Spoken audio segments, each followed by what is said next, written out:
ஆடி ஆஃபர்ல என் பாப்பாக்கு ட்ரெஸ் எடுக்கலான்ட்டு குரோம்பேட்ல இருக்க பேபி லவ் தான் போயிருந்தேன்.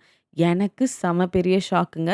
ஏன்னா பேபி லவ் வந்து தனி ஸ்டோரா இருந்தத நாசா பொட்டிக்குள்ளவே வச்சுட்டு ஒரு சிங்கிள் லைன்ல எல்லா ட்ரெஸ்ஸையும் வச்சிருந்தாங்க. கலெக்ஷன்ஸ் இப்பவுமே இருந்துச்சு. ஆனா டாட்லர்ஸ்க்கு இருக்கு. இல்லன்னா நியூ பார்ன் பேபிக்கு இருக்கு. என்னோட பேபி 2த்துக்கும் நடுவுல வர்றதுனால அவருக்கு ட்ரெஸ்ஸே இல்ல.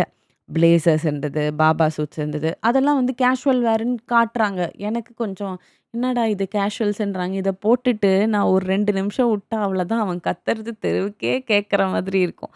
சரின்ட்டு என்ன வேற ஏதாவது இருக்கா செக் பண்ணி பாருங்கன்னு சொல்லிட்டு ஒரு சிலது காமிச்சாங்க. எனக்கு அவ்வளோ சாட்டிஸ்ஃபையிங்கா இல்ல. சரி பக்கத்தில எதனா மேக்ஸ் இருக்கு. அங்க ஒரு 8 பார்க்கலாம் அப்படின்னு போனேன். ஆனா உண்மையாலே சொல்லணும்னா இந்த ஆடி ஆஃபர்லாம் நம்ம பெரிய பெரிய கடைங்களுக்கு வேணா அப்ளை ஆகும். ஆனா குழந்தைங்க ட்ரெஸ்க்கு, அந்த குழந்தைங்க ட்ரெஸ் ஷாப்ஸ்க்கு சத்தியமா அப்ளை ஆவாதுங்க. ஏன்னா, அவங்க ட்ரெஸ் ஷாப்ஸ்லாம் யூசுவலா விக்கிற அதே பிரைஸஸ்ல தான் இருந்துச்சு. அண்ட் போய் நான் அவங்க கிட்ட கேட்கும்போது 6 மந்த்ஸ்க்கு மேல இருக்க பேபீஸ்க்கே இருக்குன்னு சொன்னாங்க. ஏன்னா, நான் மேக்ஸ் விசிட் பண்ணும்போது, கொஞ்சம் பெரிய பாப்பாஸ்க்கு தான் வந்து ட்ரெஸ்ஸஸ் அவைலபிளா இருக்கும். பார்த்தா இங்கே அவைலபிளா இருக்குன்ன உடனே, எனக்கு குரோம்பேட்ல என்னன்னா, இந்த சைடு கொஞ்சம் ஷாப்ஸ், ஆப்போசிட் சைட்ல இருக்கும். சரி ஹோல் ரோடும் பிரிட்ஜ் கிராஸ் பண்ண வேணான்றது எனக்கு கொஞ்சம் ஹேப்பியா இருந்தது. சரி கேஷுவல்ஸ் தானே எடுக்க போறோம். மேல போயிட்டு என்ன இருக்கோ அத மட்டும் பர்ச்சேஸ் பண்ணிட்டு போலாம். அப்படிதான் பிளான் பண்ணோம். ஆனா, மேல கலெக்ஷன்ஸ் வேற லெவலா இருந்தது.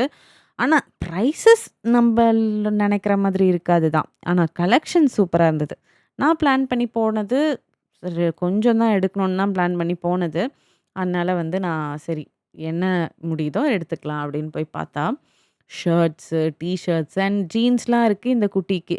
எனக்கு ரொம்பவே ஆச்சரியமா தான் இருந்துச்சு. அண்ட் பாப்பா செம்ம எக்ஸைட் ஆயிடுச்சு. வெளில வந்தாலே ரொம்ப எக்ஸைட் ஆயிடும். எகிறி குதிக்க ஆரம்பிச்சுரும். என்னால கண்டிப்பா ட்ரெஸ்ஸே எடுக்க முடியாது. அதனால பாப்பாவ எங்க ஹஸ்பண்ட் கிட்ட தள்ளிட்டு, நான் செக் பண்ண ஆரம்பிச்சுட்டேன். என்னமோ நான் எனக்கு அந்த ட்ரெஸ் எடுக்கிற மாரி அவ்ளோ எக்ஸைட்டிங்கா இருந்தது. ஏன்னா, இந்த குழந்தைங்க ட்ரெஸ்லாம் அத சூஸ் பண்றதா இருக்கட்டும், அந்த கலர்ஸ் பார்க்கறது, அதில நான் ரொம்ப எக்ஸைட் ஆயிடுவேன். இவனுக்குன்ட்டு இல்ல, நான் எந்த குழந்தைக்கு ட்ரெஸ் பர்ச்சேஸ் பண்ணாலுமே, நானே போட்டு பார்க்குற மாரி, இந்த கலர் அவங்களுக்கு சூட் ஆகுமா? இதெல்லாம் யோசிச்சு யோசிச்சு தான் எடுப்பேன். சரின்ட்டு பில் அவர் போட்டுட்டு இருக்கும்போது, இந்த சைட் கேர்ள் பேபீஸ் அதாவது டாட்லர்ஸ்க்கு மேல இருக்க ஸ்டேஜ்ல இருக்க ட்ரெஸ்லாம் பார்த்தேன்னா, அவ்ளோ கலர்ஃபுல் அண்ட் பயங்கரமான கலெக்ஷன்ஸ். ஒரு ஃப்ராக்குக்குமே வேற வேற விதமான ஸ்லீவ்ஸ். கண்டிப்பா நீங்க மேக்ஸ செக் அவுட் பண்ணியே ஆகணும். குரோம்பெட் மேக்ஸ். அண்ட் கீழ வந்து பார்த்தா, என் ஏஜ் குரூப்புக்குமே கலெக்ஷன்ஸ் செம்மையா இருந்தது.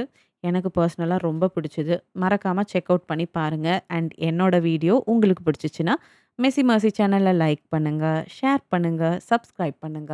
பாய்.